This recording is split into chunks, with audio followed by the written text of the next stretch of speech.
Menteri Kesihatan sahkan 11 hari negara bebas COVID-19. Minggu ini, berita mengenai wabak COVID-19 terus mendominasi media perdana dan media sosial. Bekas Menteri Kesihatan Datuk Seri Dr. Zulkifli Ahmad berkata, kes terakhir gelombang pertama COVID-19 ialah pada 15 Februari. Gelombang kedua, kata beliau, bermula 11 hari kemudian, iaitu pada 27 Februari. Zulkifli berkata tumpuan membendung COVID-19 jelas tergendala apabila Kerajaan Pakatan Harapan tumbang. Negara tanpa Menteri Kabinet dan Agensi Pengurusan Bencana Alam (NADMA) yang ketika itu dipimpin Timbalan Perdana Menteri Datuk Seri Wan Azizah Ismail sangat tidak bertanggungjawab mereka yang merancang mencetuskan episod hitam dalam sejarah demokrasi di negara ini pada saat dan ketika negara dan rakyat berdepan ujian getir ini, tegas beliau. Zulkifli berkata jangkitan kluster besar berlaku akibat belasan ribu himpunan tabligh di Majlis Seri Petaling, Kuala Lumpur pada 27 Februari hingga 1 Mac yang merupakan punca utama ledakan kes. Menteri Kesihatan yang baharu, Datuk Seri Dr. Adham Baba, turut mengesahkan bahawa semua kes import iaitu berasal dari pelancong Cina berjaya diselesaikan sehingga negara mengalami jarak 11 hari bebas daripada wabak tersebut. Nah, hakikat ini diakui sendiri oleh Menteri Kesihatan Kerajaan Perikatan Nasional. Justru ia bukan kesalahan pentadbiran Kerajaan Pakatan Harapan seperti yang ditohmah oleh Walaun dan Macai Perikatan Nasional.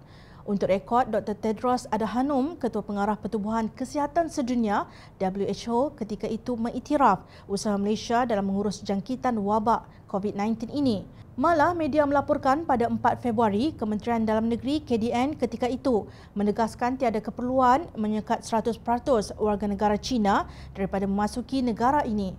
Bekas menterinya Tan Sri Muhyiddin Yassin berkata walaupun Pertubuhan Kesihatan Sedunia WHO sudah mengisytiharkan wabak coronavirus sebagai darurat kesihatan awam global, namun mereka tidak meminta supaya negara menyekat sepenuhnya kemasukan warga negara Cina.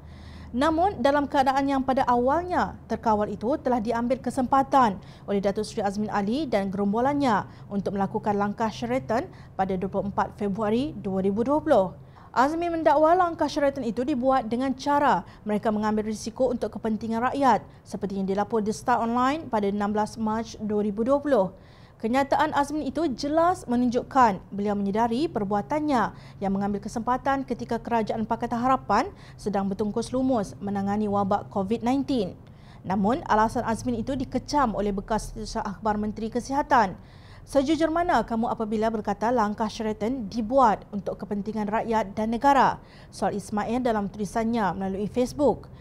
Menurut Ismail yang saban hari bersama Menteri Kesihatan Datuk Seri Dr. Zulkifli Ahmad bagi membuat komunikasi dengan orang ramai bagi menangani COVID-19, kenyataan Azmin itu sangat tidak boleh diterima. Adakah kamu sedar ketika kamu sibuk di Sheraton, COVID-19 sedang dalam proses menjadi wabak? Kamu menarik plug ketika kami sedang berusaha bersungguh-sungguh untuk mengawal COVID-19. Kami terpaksa menghentikan kerja kami secara mengejut hanya untuk membolehkan kamu memenuhi agenda politik kamu, tegas Ismail. Lalu 11 hari itu bertukar menjadi mimpi buruk rakyat Malaysia. Kini jumlah kes telah melonjak sehingga 900 orang dan 2 orang telah meninggal dunia mengikut data KKM pada hari Khamis. Tiada justifikasi yang boleh diterima atas langkah syaratan Azmin Ali dan gerombolannya termasuk Muhyiddin. Kalian tetap akan dikenang dalam sejarah politik Malaysia sebagai perampas kuasa pintu belakang.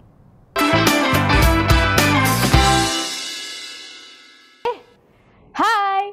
Jangan lupa klik kanan untuk rentasan berita, klik kiri untuk keratan berita dan jangan lupa untuk subscribe kami tau.